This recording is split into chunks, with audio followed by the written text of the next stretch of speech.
Good morning, students. In previous lecture, we have learned the cultivation of santra in detail. So today we are learning the crop that is Mosambi. It is also called as sweet orange. The cultivation of santra, Mosambi and Kagzilem are the same because the cultivation practices of all three crops is same because they are from the same family, that is Rutaceae family. So let's see the first crop, that is Mosambi. Botanical name of Mosambi Citrus sinensis, family Rutaceae. Then next point is soil. Heavy soils or black cotton soils with poor drainage are unsuitable for its cultivation. Medium black soils which are well drained are ideal. So for Mosambi, soil should be heavy soil or black cotton soils with poor drainage are unsuitable for its cultivation. जर तुम्ही heavy soil बघितलं, अगदी खूप काळी जमीन असेल तर ते त्या सॉईलमध्ये मोसंबी चांगल्या प्रकारे वाढत नाही. That soils are unsuitable. But medium black soils which are well drain that are ideal soils. So then आणि ॲज कम्पेअर टू संत्रा आपण पाहिलं, संत्र्यामध्ये आपल्याला कोणत्याही प्रकारची सॉईल त्यांना चालू शकते, but that soil should be well drain असली पाहिजे. Then next point is climate. So Mosambi crop belongs to subtropical group, also grows well in dry climatic conditions. The range of temperature should be in between 10 to 35 degrees Celsius. So Mosambi is from subtropical group. जसं संत्रा पाहिला आपण, तर संत्रा आपल्याला tropical आणि subtropical region दोन्ही रिजनमध्ये वाढणारा क्रॉप होतं, बट मोसंबी is only subtropical group. So it requires dry climatic condition, hot and dry climatic condition, and the temperature range should be in between near about 10 to 35 degrees Celsius. Then next point is varieties. The varieties of Mosambi are Mosambi, Satgudi, Washington Novel, Blood Red Malta, Jaffa, Chamoti, Valencia Late, Hamlin, Nucelar. So these are the varieties of Mosambi. Then next point is propagation. Mosambi is propagated by budding on rootstock, and the common rootstocks are Jamberi and Rangpur lime. So Mosambi and Santra are both crops are propagated by tea budding mostly. It is commercially propagated by tea budding. So tea budding is done on the rootstock, but there are some rootstocks which are used for their propagation. That rootstock, common rootstocks used for propagation of Santra and Mosambi are Jamberi and Rangpur lime. Then next point, planting. So best time for planting is after monsoon season, that is September, but planting in June is also recommended. Generally the planting distance followed is 5 by 5 meter or 6 by 6 meter. संत्र्याचं आणि मोसंबीचं planting डिस्टन्ससुद्धा same आहे. जसं आपण संत्र्यामध्ये जसं सगळे points बघितले कल्टिवेशनसाठी, तर ते सेम आहेत मोसंबीसाठी. त्यामुळे त्याच्यामध्ये जास्त फरक नाही, फक्त हार्वेस्टिंग सोडलं तर हार्वेस्टिंगमध्ये सिम्पटम त्यांच्या थोडेसे वेगळे आहेत, बाकी सगळ्या त्यांचा पॉईंट सेम आहे. तुम्ही त्यामुळे जर तुम्हाला संत्रा व्यवस्थित आधी कळाला असेल तर मोसंबी समजायला काहीच हरकत नाही. So the planting distance for मोसंबी is 5 by 5 meter or 6 by 6 meter. And then manures and fertilizer. Each plant of Mosambi should be provided with 5, 10 and 20 kg of FIM for first, second and third year respectively. पहिल्या, दुसऱ्या आणि तिसऱ्या वर्षी त्यांना 5, 10, 20 kilo असं FIM आपण दिलं पाहिजे. Similarly the dose of nitrogen for first 3 years should be 50, 100 and 150 gram respectively. 3 वर्षासाठी नायट्रोजनचा डोससुद्धा त्यांचा 50, 100, 150 म्हणजे 50च्या पटीने आपण तो वाढवत जातो आहे. Then when the plant becomes old, 75 to 100 kg of FIM, 750 gram of nitrogen, 100 gram of phosphorus and 400 gram of potash per tree should be applied. So this is the manures and fertilizer. This dose is recommended dose for that Mosambi cultivation. So we have to give that dose. Bahar treatment is also essential for Mosambi cultivation and short note is as that of the संत्रा. हे तुम्हाला मी तिथं का लिहून दिले, तर जसं तुम्हाला संत्र्यामध्ये बहार ट्रीटमेंट विचारली जाते तसं तुम्हाला मोसंबीमध्ये सुद्धा बहार ट्रीटमेंट विचारली जाऊ शकते. पण याच्यामध्ये आपण ती परत घेतलेली नाही किंवा लिहून दिलेली नाही, का तर जी काही संत्र्यामध्ये आपण बहार ट्रीटमेंट घेतलेली ती सेम आहे तशी शॉर्ट नोट तुम्हाला मोसंबीसाठी लिहायची. फक्त त्याच्यामध्ये एवढाच बदल येईल की instead of santra there will be मोसंबी. म्हणजे जिथे संत्र्याचं नाव असेल तर तिथं फक्त मोसंबीचं नाव आपल्याला घ्यायचं आहे, कारण त्याचे रूटस्टॉकसुद्धा सेम आहे, त्याची प्रोपगेशनची मेथडसुद्धा सेम आहे, त्याचं जे काही आपण बहार ट्रीटमेंट करतो तीसुद्धा सगळी सेम असणार आहे. So that's why bahar treatment is same as that of the santra. Then next point is harvesting. The budded plant began to bear fruits from 4th year onwards, and the fruit matures after 8 to 9 months from flowering, and color changes from dark green to yellowish green. So the harvesting symptoms are also same. Harvesting time is also same, but symptoms are different. The budded plant began to bear near about 4th year onwards. म्हणजे जर ते सुरुवात करत असेल फळ सुरू करायला तर साधारणतः 4 वर्षांनंतर सुरुवात करतात. And the fruit matures after 8 to 9 months of flowering time. Flowering नंतर 8 ते 9 महिन्यामध्ये ते फुल पूर्णपणे मॅच्युअर म्हणजे डेव्हलप होतं, फ्रूट त्याचं तयार होतं. But colour changes from dark green to yellowish green. मोसंबी जर आपण पाहिली तर ती पिवळसर असते आणि संत्रा पहिला तो केशरी रंगाचा असतो. तर डार्क ग्रीनपासून तर पिवळसर रंगाची मोसंबी तयार होते.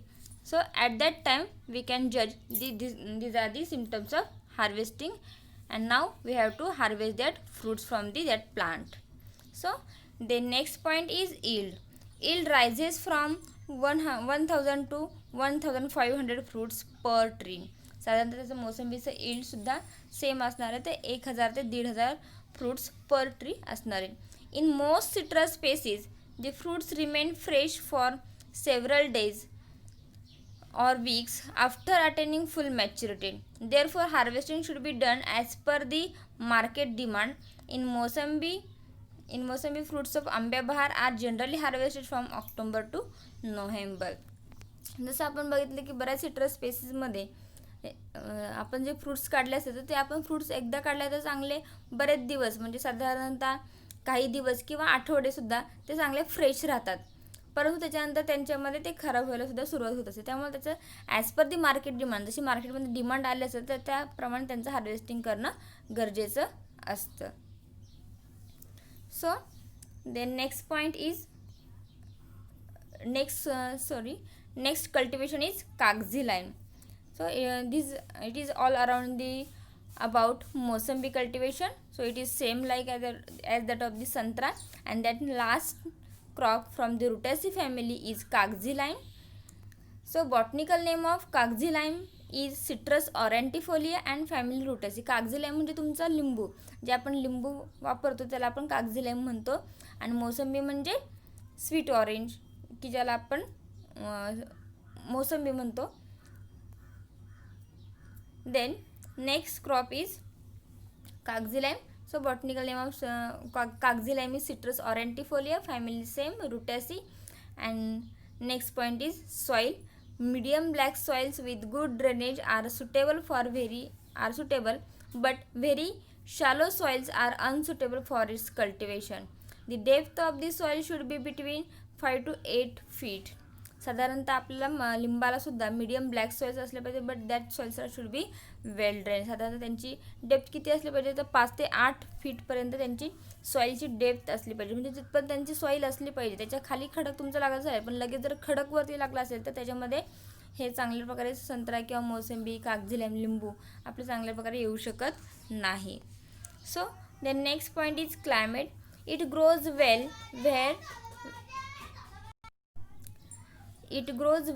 where the temperature range is in between 10 to 35 degrees Celsius. Humid climatic conditions causes cankers on fruits. Mild winter day and hot summer is ideal for its cultivation. Like मोसंबी याला सुद्धा सबट्रॉपिकल क्लायमेट महत्त्वाचं असतं. Hot and dry climate it requires because in humid climatic condition there is a attack of more cankers. त्यांच्यावरती citrus canker हा disease जास्त प्रमाणात वाढू शकतो. लिंबावरती बघा तुम्ही पाहिलं असेल अगदी खडबडीत असे काळसर असे डाग पडतात, ते आपल्या हाताला सुद्धा खडबडीत लागतात. तर तो रोग त्याच्यावरती जास्त वाढू शकतो जर त्याच्यामध्ये ह्युमिड क्लायमेटिक कंडिशन असतील, किंवा जर ते समजा आपण ट्रॉपिकल रिजनमध्ये जर ते क्रॉप घेत असेल तर त्याच्यामध्ये कॅन्कर वाढण्याची शक्यता असते. So it requires subtropical region, that is the hot and dry climate. Then next point is varieties. The varieties of kagzi lime किंवा लिंबाची ज्या व्हरायटी आपण बघायचं म्हटलं तर Kagzi round, Mexican, Italian, Vikram, Sai Sarbati, sweet Chikna, Chakradhar, Pramalini, Phule Sarbati. So these all are the varieties of कागजी lime. So there are the different varieties of Santra's varieties are different, Mosambi's varieties are different, and कागजी lime varieties are also different. The next point is propagation. कागजी lime is commercially propagated by seed. It can be propagated by budding and air layering also. So students, let's see.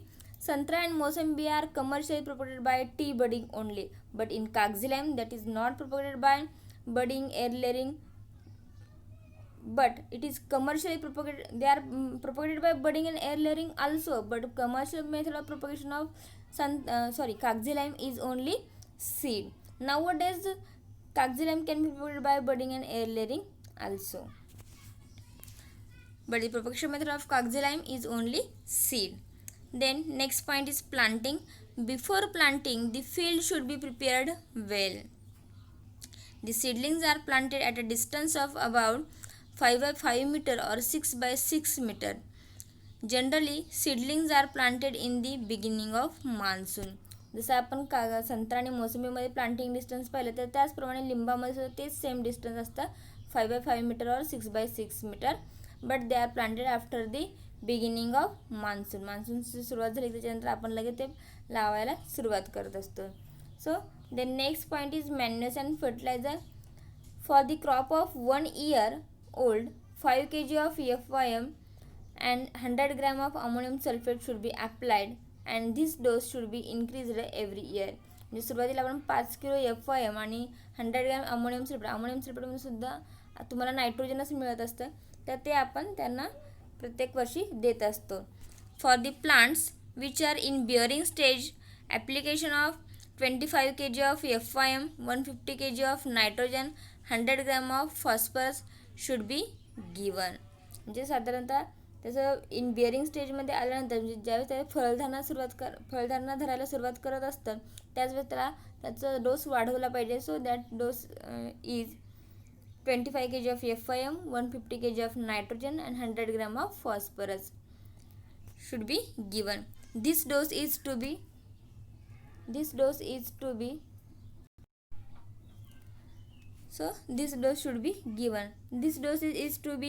given in the month of February, and after this dose the trees should be supplemented with another dose of 150 gram of nitrogen, 100 gram of phosphorus and 100 gram of potash during June and जुलै.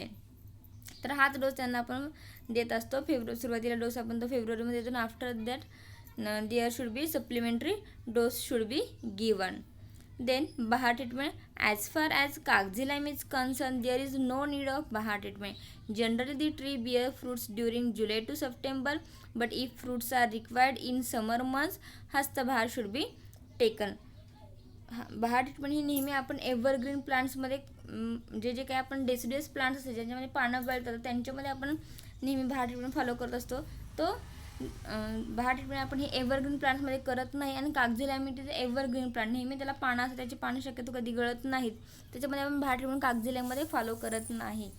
पण naturally त्याला आपल्याला साधारणतः जून जुलैमध्ये त्याला flowering येतं आणि फ्रूटसुद्धा लागत असतात, म्हणजे त्यावेळेस त्यांना बहार येतो नॅचरली. पण जर आपल्या उन्हाळ्यामध्ये जर फ्रूट्स पाहिजे असतील तर आपण हस्तबहार शुड बी टेकन, म्हणजे आपण हस्तबहार तिथं धरू शकतो. Then next point is harvesting.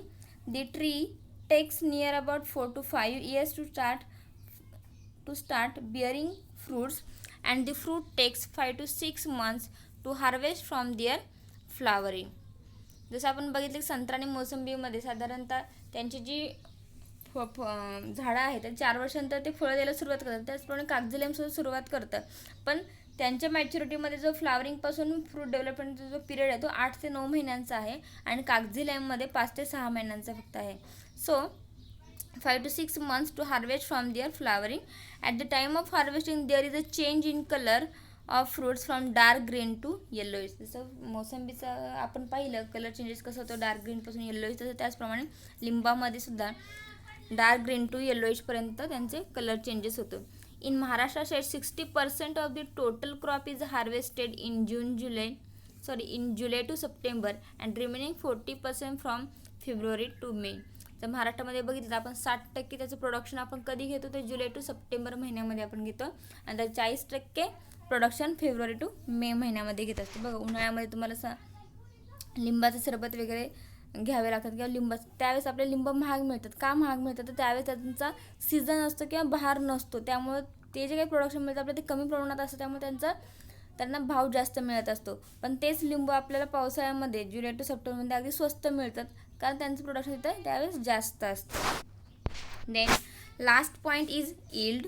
The normal yield of the tree, which is about 3 to 4 years old, ranges from 1000 to 1200 fruits per tree. So yield of कागजी लाईम is near about 1000 ते 1200 fruits per tree per year. साधारणतः संत्रा, मोसंबी आणि कागजी lime यांचं उत्पादन 1000 ते 1500च्या रेंजमध्येच आहे. तर या तिघांचं आपण उत्पादन व्यवस्थित लक्षात ठेवू शकतो. So these are the all citrus family fruit crops, that is संत्रा, मोसंबी आणि कागजी लाईम ह्या तिघांचे आपण कल्टिवेशन इथे व्यवस्थित बघितलेले आहे. तर याच्यानंतर the pest and disease of these all 3 crops are remain. तर ते आपण पुढच्या नेक्स्ट लेक्चरमध्ये आपण ते paste and disease in detail पाहणार आहोत. Today's homework is you have to write these notes in your notebook and do the practice of this cultivation, that is the you can recite the botanical name, family, harvesting symptoms, yield, what is the propagation, what is the planting distance, what is the yield. तर अशा प्रकारे तुम्ही आत्तापर्यंत हे crop म्हणजे आता आपण हे लास्ट क्रॉप असणार पेपर फर्स्टमधलं, हे 5 क्रॉप संपल्यानंतर आपण आता पेपर सेकंड सुरू करणार. तर त्याच्या आधी तुम्हाला आणखीन एक होमवर्क मी देणार आहे की तुम्ही ह्या 5 क्रॉपचा चार्ट करायचा आहे. तर तो चार्ट कशा पद्धतीने करायचा आहे, सुरुवातीला तुम्ही एकाखाली एक प्रत्येक क्रॉपची नावं घेणार आहे. वरच्या साईडला तुम्ही बॉटनिकल नेम, फॅमिली, त्याचं soil, climate, varieties, propagation, planting distance and yield किंवा हार्वेस्टिंग सिम्पटम्स सुद्धा तुम्ही घेऊ शकता आणि yield आणि which is the major pest and major disease. अशा प्रकारे एक चार्ट करायचा आणि त्याच्यामध्ये तुमचे जे काही आतापर्यंत 5 क्रॉप झाले तर त्यांची माहिती सगळी व्यवस्थित भरायची आहे आणि तो चार्टसुद्धा मला तुमच्या पर्सनल नंबरवरती सेंड करायचा आहे. हा चार्ट तुम्हाला अतिशय उपयोगी पडणार आहे. ज्यावेळेस तुम्ही नेहमी याचं पाठांतर करत राहाल तर त्यावेळेस तुमचं जे काही मल्टिपल चॉईससाठी क्वेश्चन असणार तर ते याच्यामधून तुमचे तयार होऊन जातील. So it is also your homework. Okay, thank you.